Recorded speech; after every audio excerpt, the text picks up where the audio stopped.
welcome everyone to the CST Thursday webinar series. We've been hosting this since March last year. During the lockdown it started.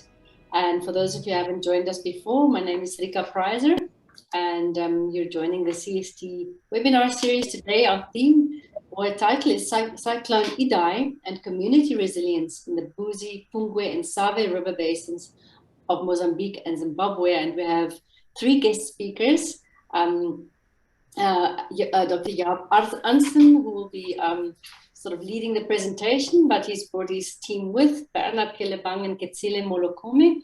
Welcome very much to our webinar today. I know you've had busy schedules, and I've been negotiating with Jaap for a long time to share the work on this report with us, because I'm sure this will be really interesting for the project that we're also engaging with in the Resilient Waters program that we're also hosting at the CST.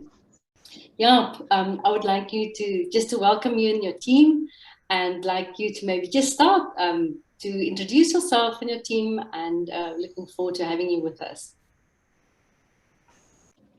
Okay, thank you, Rika, and thanks for the opportunity to present the team as well as the projects and the findings that we have been doing. In this meeting, we also have two of the team. The first one is Ketsile Molokome.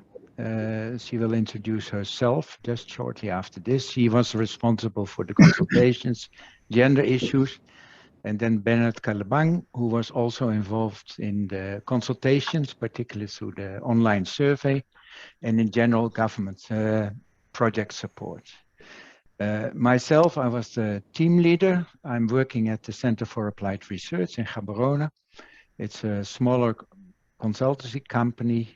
My background is in the university academics, mostly with the University of Botswana, as well as the Dutch university that sent me to Botswana a long time ago. So very briefly, perhaps Bernard and Ketsile, if they can introduce themselves, and then I will start the presentations. Okay, thank you very much, Jaap. As you have said, my name is Bernard Kelebang. I work at the Center for Applied Research here in Gaborone, in Botswana. I am an agricultural economist and a resource economist, and I also work in other related areas within those disciplines, around those disciplines. For this project, the Idai Cyclone project, I was working in the consultations together with Ketsile Molokome, and also assisting both Ketsile and Jaap and other members of the team in project support. So basically that's just it. Thank you very much. Thank you. My name is Ketsile Molokome. I'm a social development practitioner. I'm based in Botswana, but have worked extensively in Southern Africa. In the Idai project, I was specifically responsible for stakeholder engagements, consultations, as well as gender issues in the project. Thank you. Thank you. Okay. Thank you very much. Yeah, would you like to start your presentation? You're going to share your screen first. Okay. I'll try to.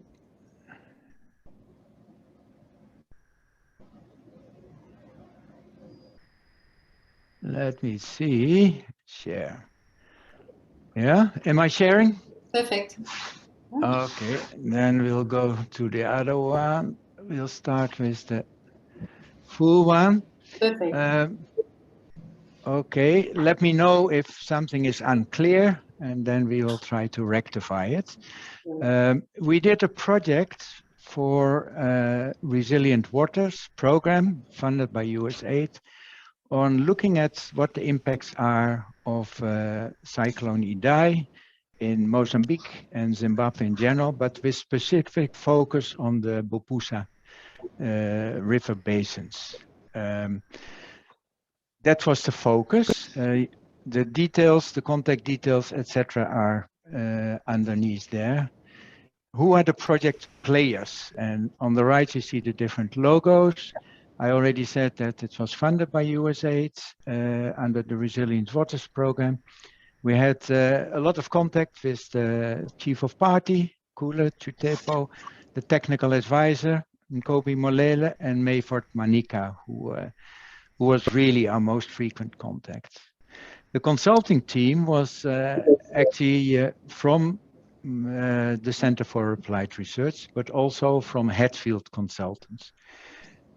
Center for Applied Research did the desktop research, socioeconomic assessment, all the consultations. Hatfield did the geospatial assessment. You can see the names are given there. So some of the team members unfortunately could not make it. Sibonile may join us later. She has been the last person actively involved in the geospatial assessment. Now that's the consulting team, but we had a lot of contact and support from people in the region. And I saw that Elijah Madamomba is one of the participants. He was our contact for BuPuSa. He helped a lot with contacts in the different countries. And additionally, we had contact persons in each of the countries, Casilda Machava and Hilario Pereira in Mozambique, and Gerald Mudongwa in Zimbabwe.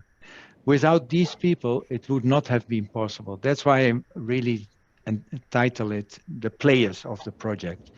Now, apart from these, there were a lot of other people in different ministries, in different development agencies, NGOs, etc., who helped, but that would be too much to talk about.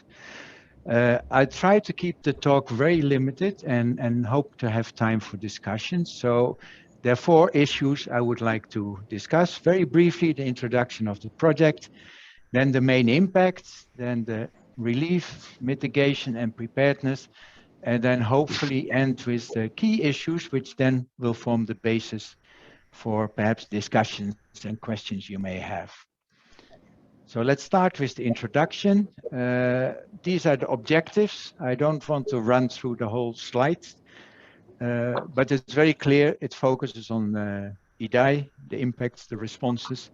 And in the end, the idea is to explore opportunities to strengthen communities' resilience. The study was done last year, so we concluded half a year ago. And the message was really mostly desktop, socioeconomic review, the geospatial assessment based on satellite imagery, and then quite extensive consultations, which we had to adjust because of COVID-19. The spatial assessment is purely limited and focused on BuPuSa, mostly with medium resolution imagery. But detailed analysis with high resolution imagery was done for Chimanimani and Beira, 2 of the highest impact areas. The socioeconomic assessment looked at both the countries at large and the basins. I want to stress that we did not do specific community level work at this stage. The idea was first to do a study, seeing what are the opportunities, and then as a result and an outcome of this, to continue later under resilient waters with community level activities in BuPuSa. We try to use 3 frameworks, which probably are very familiar to you. The Sendai Disaster Risk Reduction Strategy, the global one. SADC has a resilience framework. At that time, there was, I think it was a final draft, focusing very much on abilities. How can you anticipate? How can you absorb? How can you adapt? And how can you transform your institutions to handle better in the future? Now, combined with those, and you see that at the bottom, the usual approach of sustainable livelihoods and development, particularly because the focus had to be at the community level. Very quickly, what we did for the assessments. On the left side, you see the geospatial assessment. It looked particularly at change detection, environmental changes, destruction, obviously, both of infrastructure, nature, etc., etc. The medium density was for the whole basin, or the 3 basins. The high density was for the high impact areas, Chimanimani and Beira. The reason for that was that high density imagery is very expensive. So the budget did not allow to do it for the whole basin. But the analysis showed that high density imagery is very useful for more detailed findings. So at the community level, it may be very useful. The outputs are indicated different types of maps. And we also linked it with the socioeconomic assessment by overlaying different types of maps with villages, etc., so that we could try to link the two. The socioeconomic assessment was very clear. It was a desktop, yeah. So really very important studies that we used were the post-disaster needs assessment in Mozambique, PDNA, Verina, the rapid integrated needs assessment in Zimbabwe, work from the World Bank, from Oxfam, there's a good study. So if you like, it was based on existing information and data, trying to bring them together and trying to come up with a more complete picture. The stakeholder consultations, where Katsile and also Bernard were heavily involved in, the planned visit, field visit, had to be cancelled. There was not a lot of extensive field work. That's supposed to happen more after this project, but there were orientation visits and especially consultation visits for, I think, around 10 days in each country. Those could not go ahead, so we replaced them with focus group discussions with governments, ICPs, NGOs, and also with interviews, individual interviews with stakeholders. Then we added an online email survey, which, they're never 100% in the sense that you get your response, but we managed to get an acceptable response rate of around 20% out of the 100, I think we sent out. So it's not perfect, but it gives you important qualitative information. Then towards the end, we had a regional workshop to try to bring together all the findings and to get feedback from as many stakeholders as possible. Now let's then move to the impacts, and I like to this quote from work done by IFCRC on the, how do they call it again, the post-event. What is it? Post-PD, PERC, post-event. Hey, I forgot where the R stands for, capability, review capability, that it is.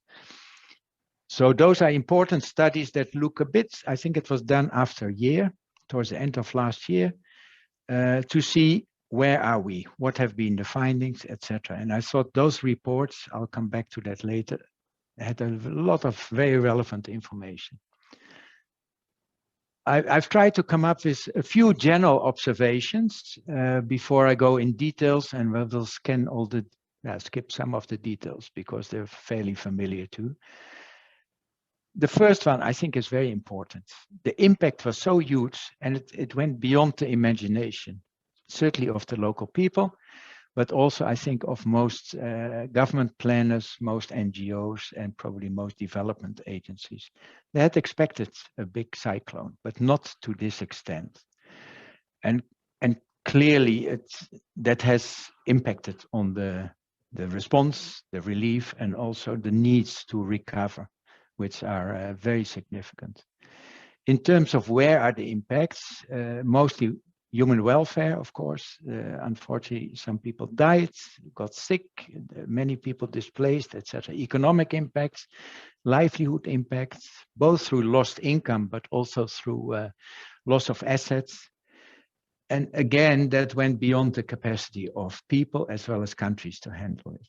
So the PDNA and the RENA I mentioned earlier, they were very good and comprehensive assessments, which were quickly guiding, I think, the relief and the response efforts, and later on also the recovery efforts. So they remained a lot at the national and the provincial level. They documented the economic infrastructure impacts, but if you like, they were less detailed on the specific social impacts and the environmental impacts, and certainly very limited on the community level impacts.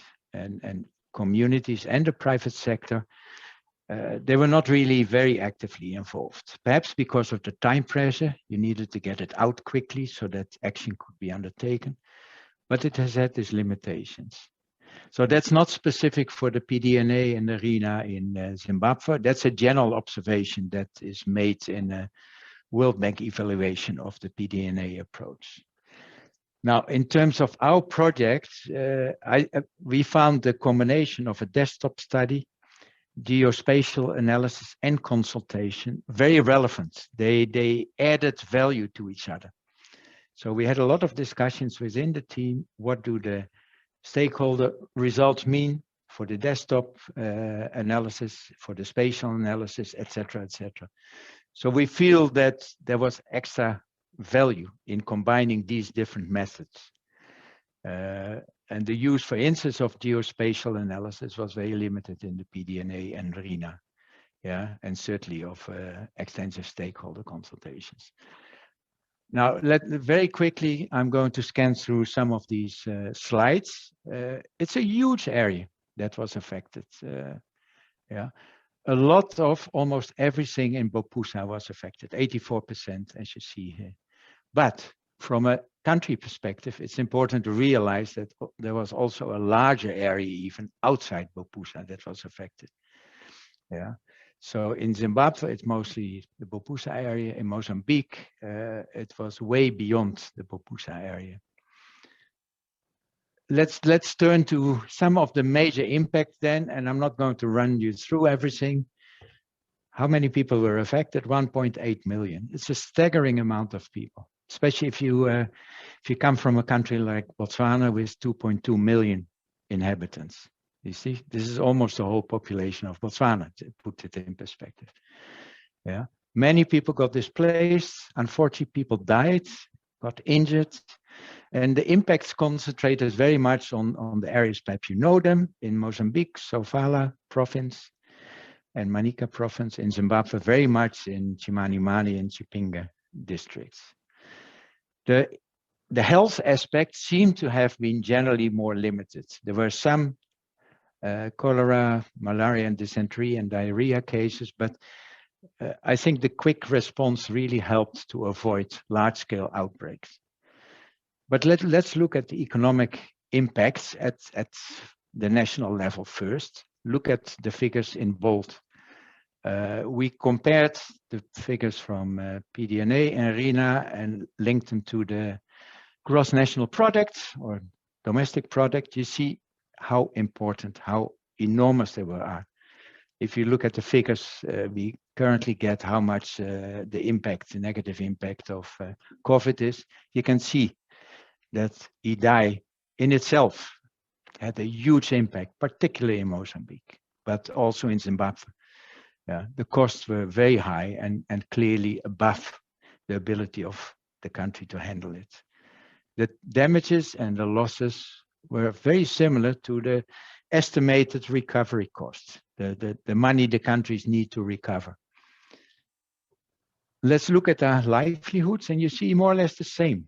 First of all, very clearly, most of those people, the communities, there were already a significant number of people, probably the majority, who lived under livelihood stress. In Zimbabwe, there are very good studies on that. They depended on agriculture and they were under stress already. Then you get Idai on top. So it led to income losses, asset losses, which in Zimbabwe, we give the figure here, exceeded the estimated per capita income or household income. Again, you can see the magnitude of the event and how much it set households back. Yeah, you can see in the quote there, again from the PERC report, what it meant in practical terms, that people did not have enough money to train their children anymore, do very other essential things. showing that it will have a lasting impact. Other impacts, they're quite clear. I don't have to go through everything. Houses, public infrastructure, particularly the agricultural sector was heavily affected. And the suspicion is that the irrigation sector was quite affected, but the data are not that clear about it. Certainly dryland farming was heavily affected. This is an example of a result of the geospatial analysis. This is for Beira. On the left, you see the situation before, and this on the right, you see the situation after. So the heat shows the impact of Idai. And I'm not a remote sensing specialist, so I can't give you details, but you can see, if you look at the right figure, the map, where the impact is, mostly to the top and at the bottom. That is where quite a bit, presumably this is the harbor. I must admit that since field visits were not possible, I haven't been there, but I assume it's like that. So there were very specific areas affected.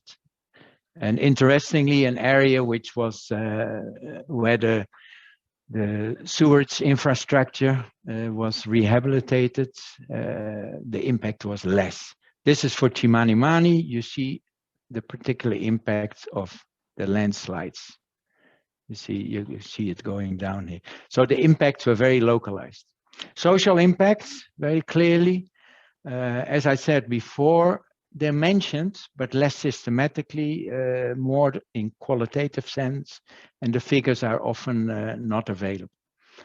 But it's a wide-ranging and various important social impacts. Yeah?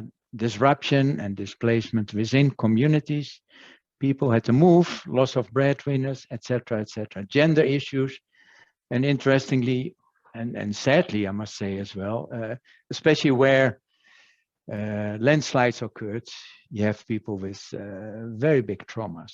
So you need to address that.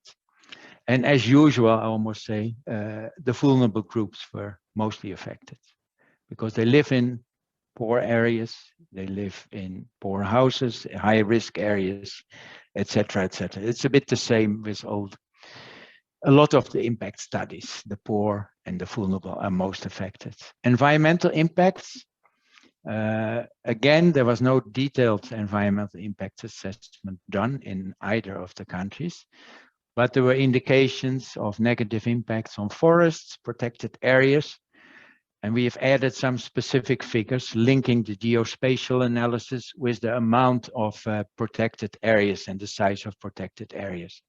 So we link different amounts of rainfall with the exposure of different forests and protected areas. So we've provided additional figures there. Landslides, soil erosion, it was very common, particularly in the hilly areas, of course. Chimanimani is a well-known example. In Mozambique, mangroves were damaged, but no details were available. How bad was it? How much rehabilitation is possible, etc., etc. So I would say that there's needs in future assessments to either later on or as early as possible to do more social and environmental impact assessment. Now we look also at what people think are very important. These are at the national level. So this comes from the consultations. You see slight differences between Zimbabwe and Mozambique.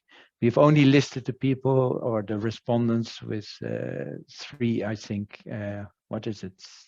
Three particular responses. So it's clear. It has an impact on livelihoods, diversion of scarce financial resources and human resources, loss of life, negative impacts on the country at large. If you look at the community impacts, again, this is the results of the consultations, stakeholder consultations. You see the destruction of houses. If you like them more, the micro effects, which you expect at the local level, but they're very similar, but you can see it virtually touches all aspects of livelihoods, of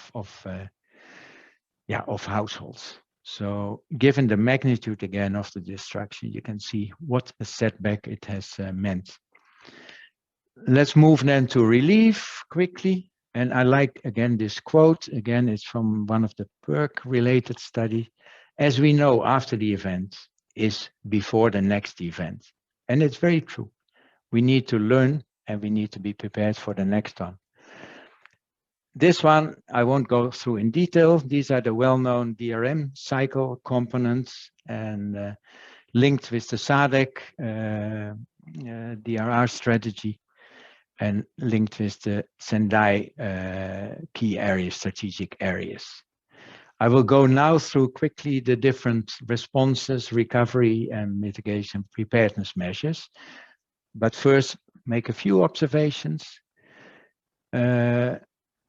More disasters have happened after Idai. There have been more cyclones.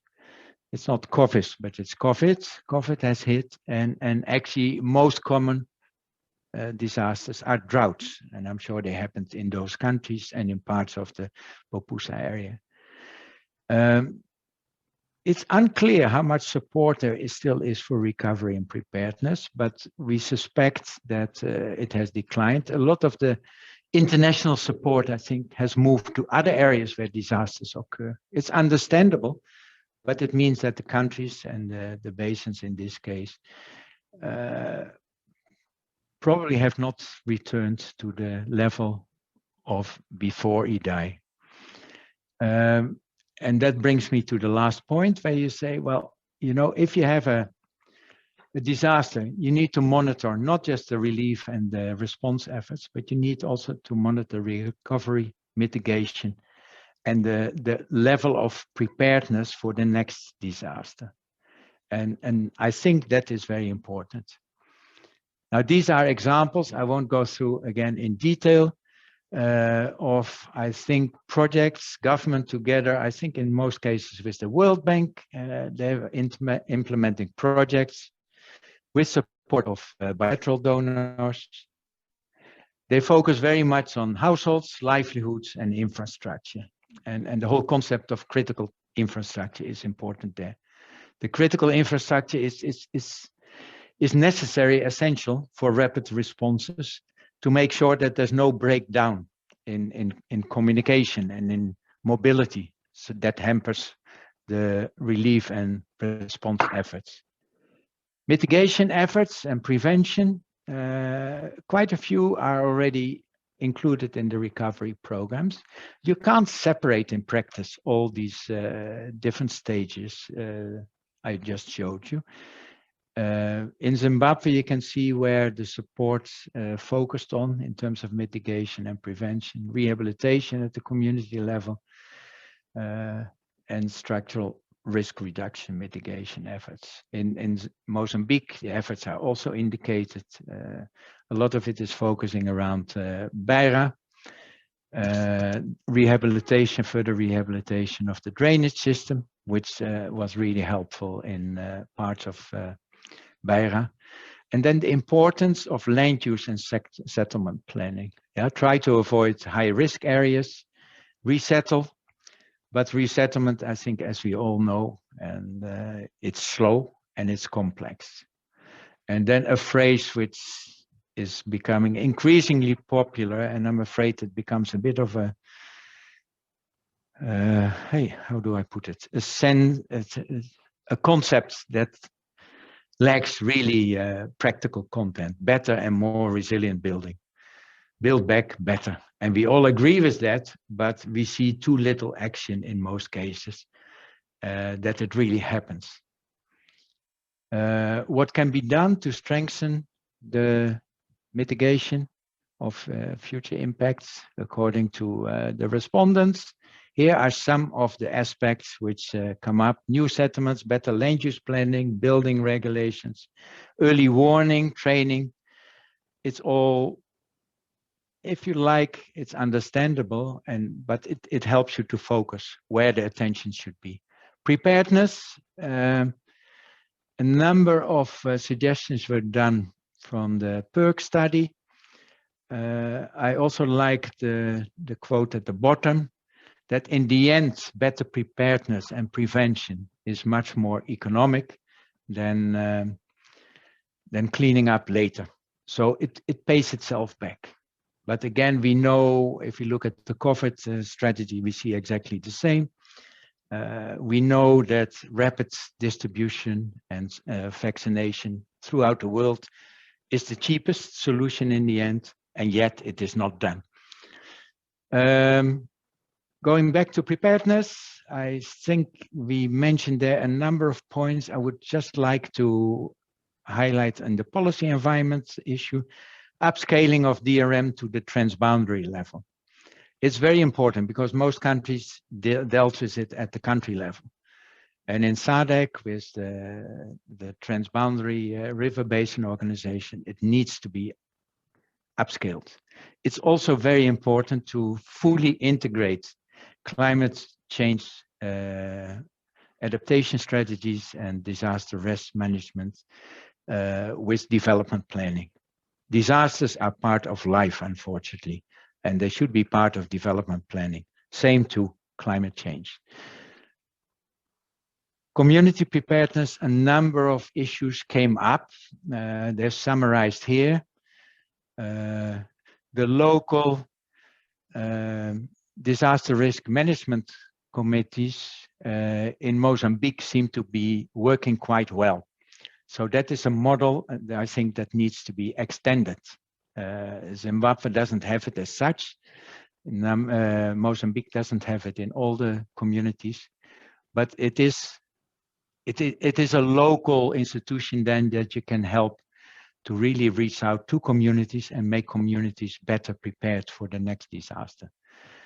The early warning system, a number of shortcomings and suggestions have been made, which are listed there.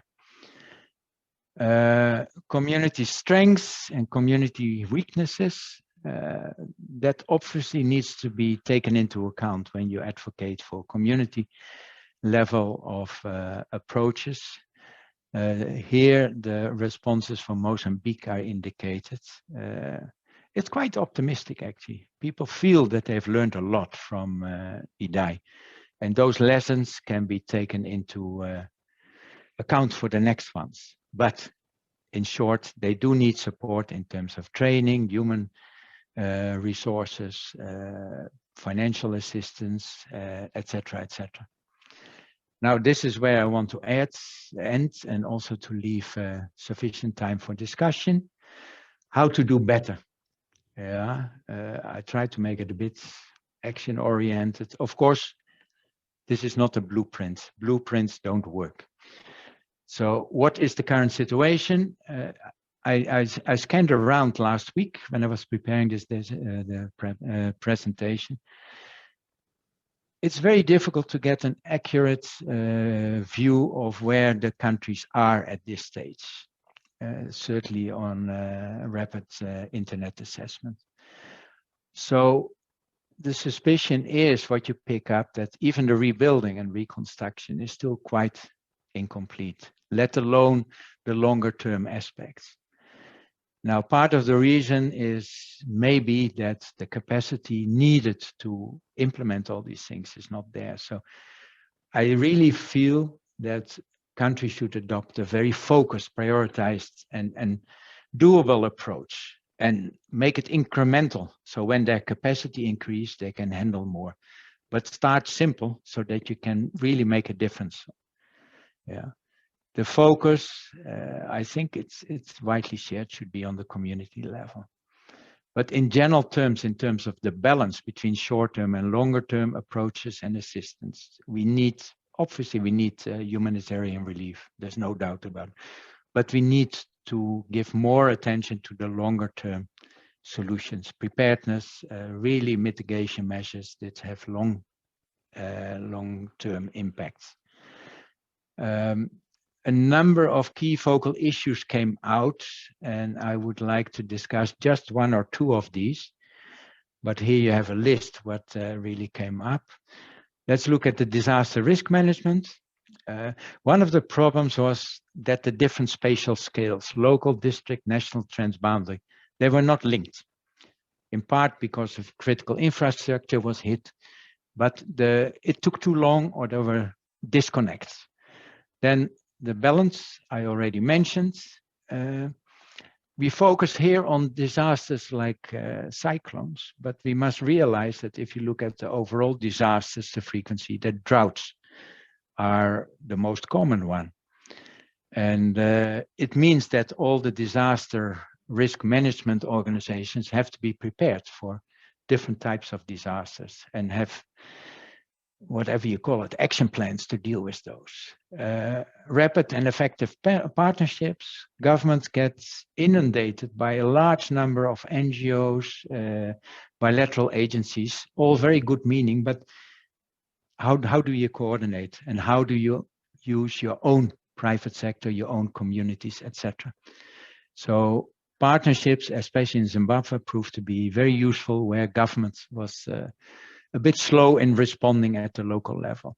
Land use funding, I would like to also emphasize that perhaps SADC can become active, and I believe they're in the process of doing so. There could be a SADC fund for disaster risk management. There could be support from neighboring countries so that you have expertise available from other countries as well to help you. Community resilience, very important. I mentioned already the local committees in Mozambique. You need a more formal strategy. Early warning, there are a number of practical suggestions how you can do it or how you can strengthen it because it's already happening. And community infrastructure, basic equipment. Now, the PERC study also has a pilot community flood resilience measurement tool. And I don't have, well, there's an article that's referred to there, how it works and what it requires of communities. I'm not 100% sure. It's very detailed, but the idea is to make communities better prepared. So as a part of follow-up in resilient waters, that could be perhaps piloted. International collaborating partners, indispensable, as we said, the disaster was so huge that support was needed. But there's need for a long shift towards longer term support as well, beyond the short-term supports. And I move to the last one. What you have in general with humanitarian assistance, you have that cluster approach, which is very useful. Perhaps you should also have a cluster approach dealing with mitigation, rebuilding and recovery and preparedness, so that in time, over a longer period, you monitor the progress that countries are making in mitigating, rebuilding, and being prepared for future disasters. These are some of the key references that we came across and have used. And I would like to end with suggesting that the project reports, there's one on impacts, there's one on mitigation, there's a final report. You can download them from our website at CAR under Downloads 2021. You can request them from Resilient Waters Program.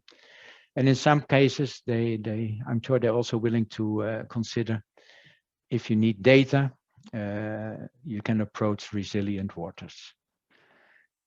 I think, Rita, that is it. I don't know whether other ones want to add at this stage. It may be better to proceed and they will add during the discussion, but it's up to you. Thank you. Thank you very much, yeah, for that detailed overview.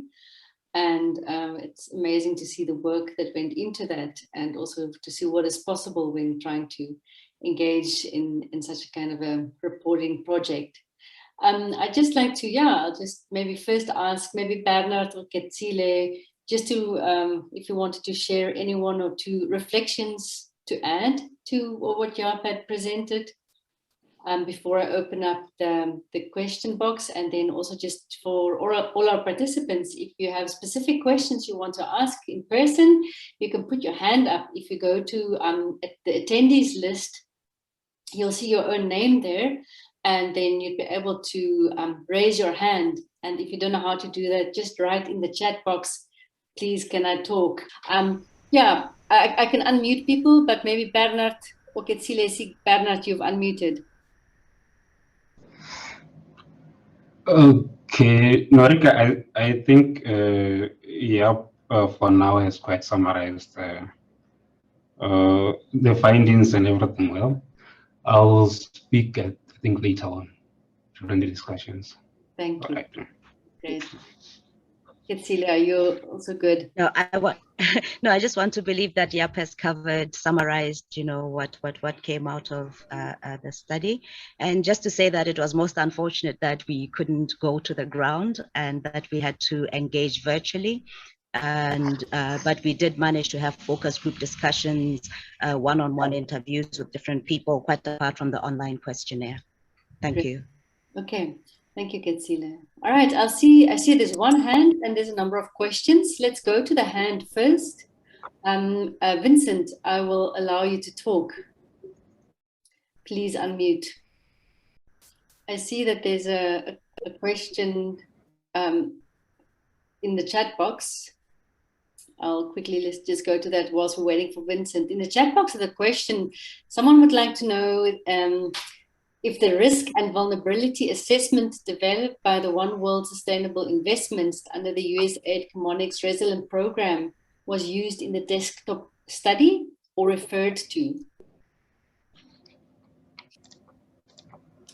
Yeah, I see you typing. Yeah, so well, actually, we didn't use it because we were not aware of it, which may be a bit surprising given that it's Chemonics as well. Yeah. But I must say that there are a lot of different tools at the moment being developed. And there's really need to coordinate those and to try to bring them together, especially if you want to help the communities.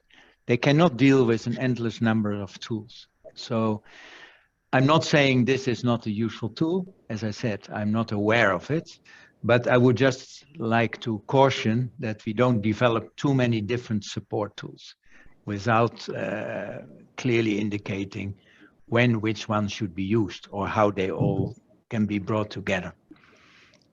Great. Good answer. Let's see, Vincent, can you now talk? Is it possible? Can you unmute? If you can't unmute, then yeah. Vincent, then maybe just type it up. I see Isidine Pinto has also asked to ask a question. Isidine, you're on. Yes, thank you very much for the presentation. It's very interesting. I'm Isidine Pinto from the University of Cape Town. And I would like to ask your thoughts about the early warning system. One of the recommendations that you showed us is that the participant suggested the improvement of early warning systems and more stations, more meteorological forecast. But in your case, did you came up that what if, sorry, I'm trying to make sense, if the disaster was caused due to the lack of early warning systems, or it was because of the vulnerability in the exposure of the population at the Beira city, and also because of this event was very unusual. It was very intense tropical cyclone that brought a lot of rainfall and also winds and storm surges, and it caused a lot of impact. So I wanted to hear from your side what failed in this case for the tropical cyclone Idai, because I'm aware that Mozambique has a very good disaster risk reduction management with a lot of good capabilities of early warning systems. And yeah, so from your thoughts, did it ever come that from your interviews that the early warning systems failed in this case? Thank you. Yeah, let me try to answer the question. I think it depends on at which level you talk. If you talk about, let's say, the national level, yes, I think they're very good early warning system, and Mozambique is generally praised for having a good system in place.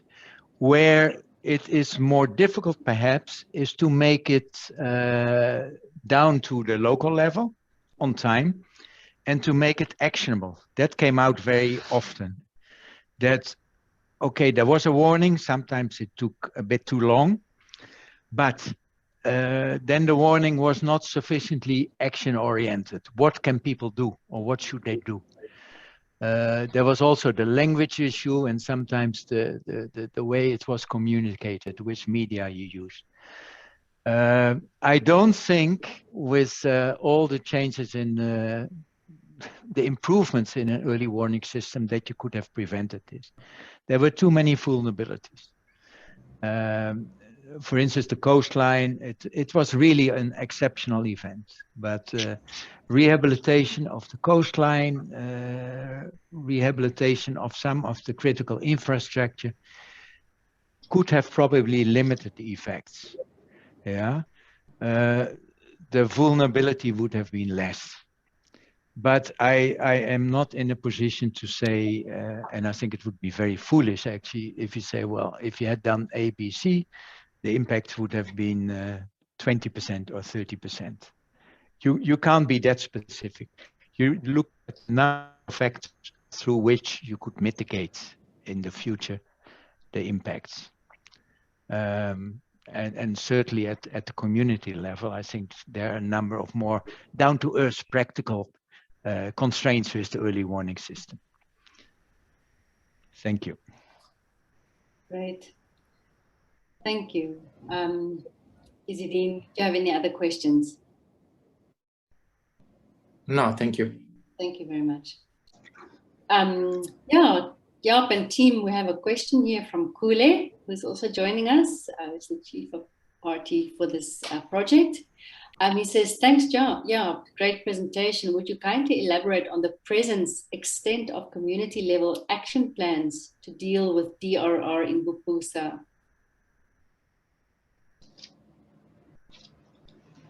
Is that clear, or should I ask Kule to ask the question in person? Yeah, perhaps it would be good if Kule can elaborate a bit. I don't think most communities have a formal disaster risk management plan in place, a strategy. That could be an area to do that. They also lack the means sometimes, and a lot of their committees consist of volunteers. So there are a lot of practical constraints at that level. So a plan, a more formal plan, and better means at the local level would strengthen the preparedness at the local level. But I'm not sure whether that's an answer to his particular question. Yes, thanks, Jaap. No, that's exactly what I was trying to get at. You know, obviously, a lot of your work, which was great work, is looking at building the resilience of those communities to, you know, to withstand further impacts of this nature like Idai. So I was just wondering if there are, I don't know how at a very local community level people are organized. So it's one thing to have an early warning system, but then how does that then translate to a plan and a state of readiness to work towards a plan at the very local and community level? And so you've answered that. And my second question, if I may, Rika, is related to school children and schools. And we were contemplating engaging school children in part of building that local level capacity, because that's a form of structure that's available, I would think, throughout BuPuSa. So I wondered your thoughts on to what extent you saw schools being able to assist with preparing local level communities to deal with some of those disasters that are anticipated. Thank you.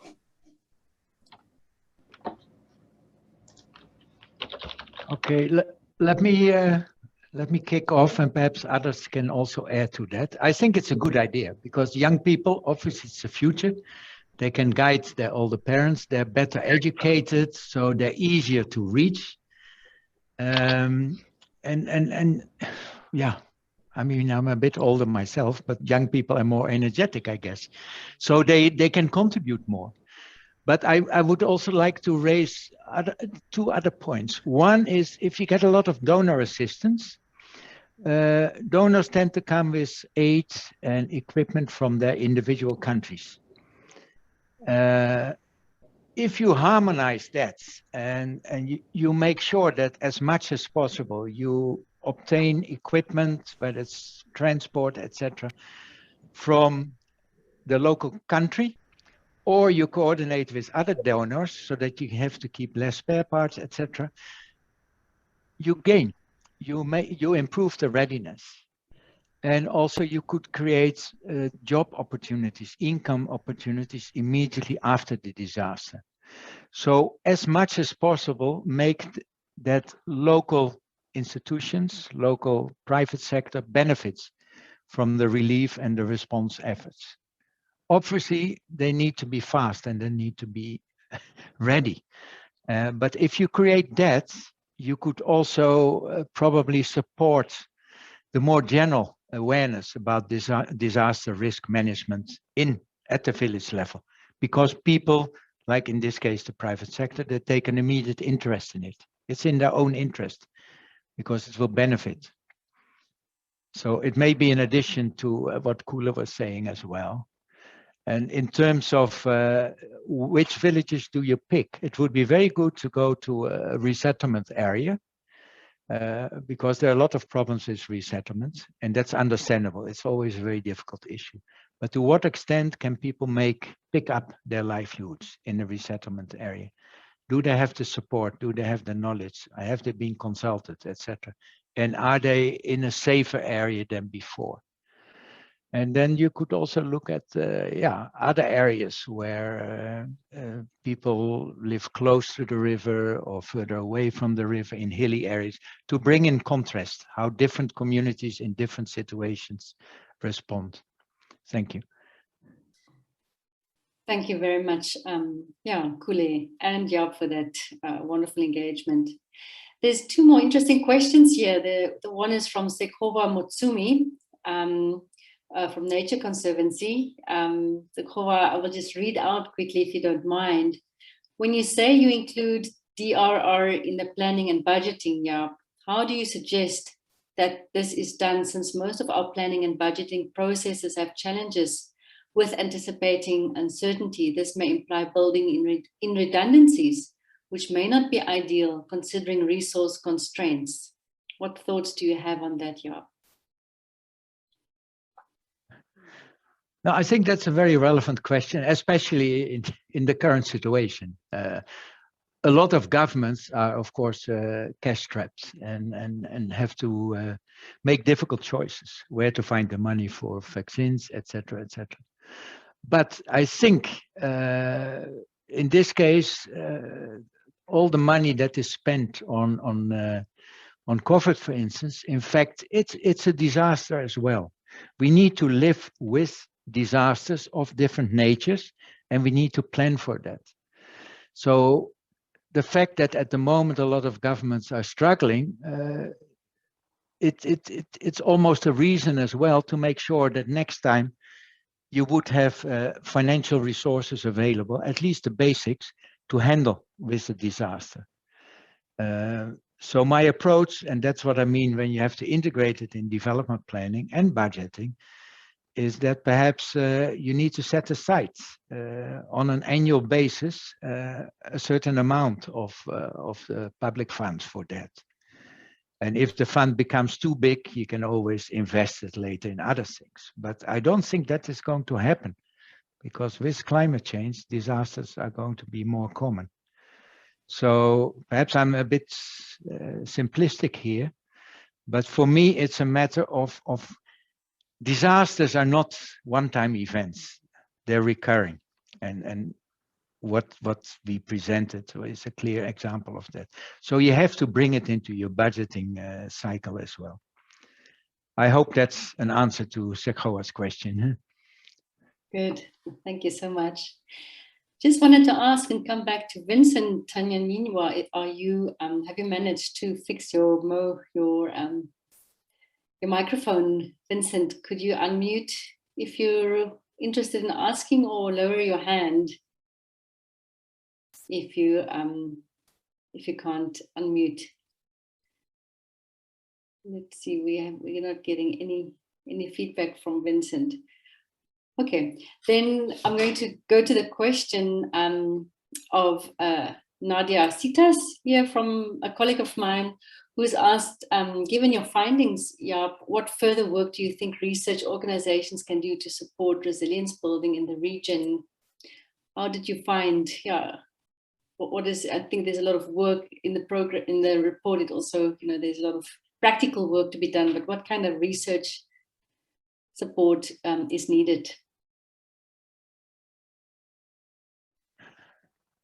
I won't be exhaustive, but one thing that became very clear in our desktop study is that there are very few studies, systematic studies at the community level or the village level of what are the impacts of disasters, cyclones, and how do people adapt.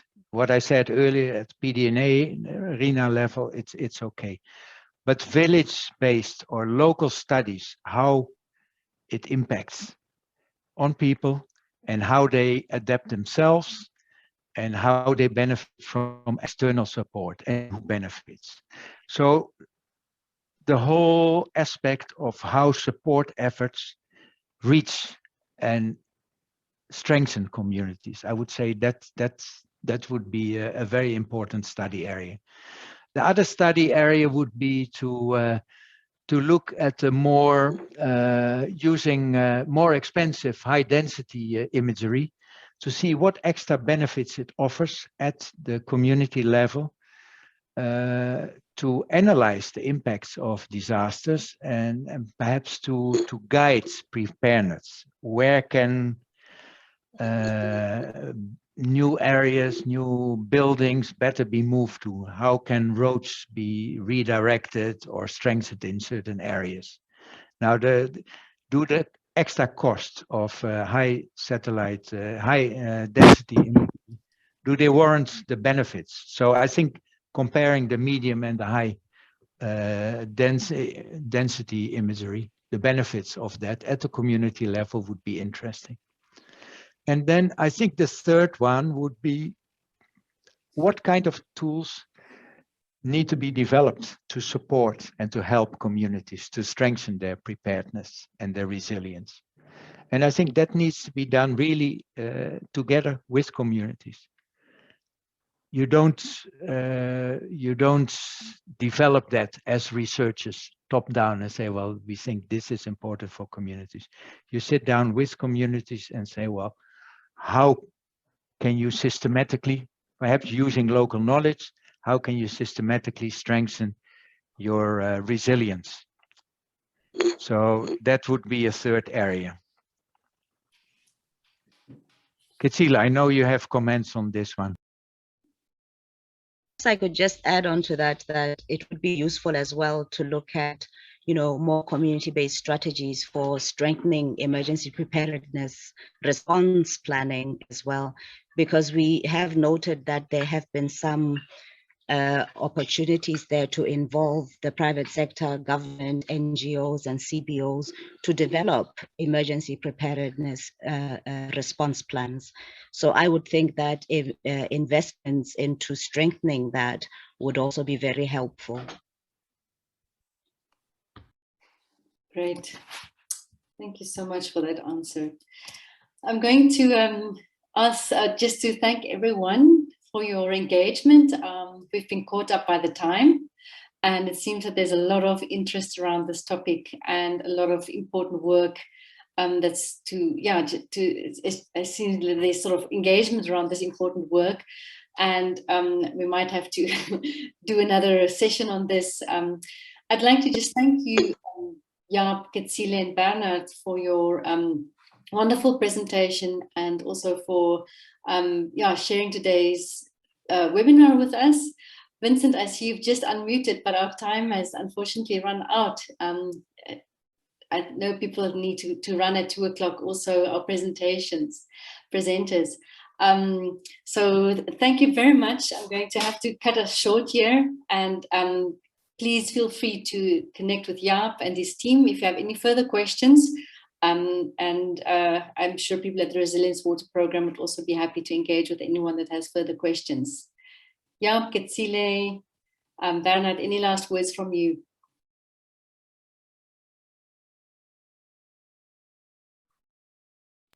No, I was muted, sorry. No, thank you very much for giving us the opportunity to present what we had been doing. It was very interesting, and I really feel that it's all about communities and strengthening their resilience. So I hope this and follow-up work under Resilient Waters will contribute to that, especially at the BuPuSa transboundary level. Thank you. Thank you, colleagues. Thank you so much. And we'll be back in 2 weeks' time with another webinar, and looking forward to sharing more ideas and work and inspirational stuff with you all. Thank you so much, and wishing a wonderful day further.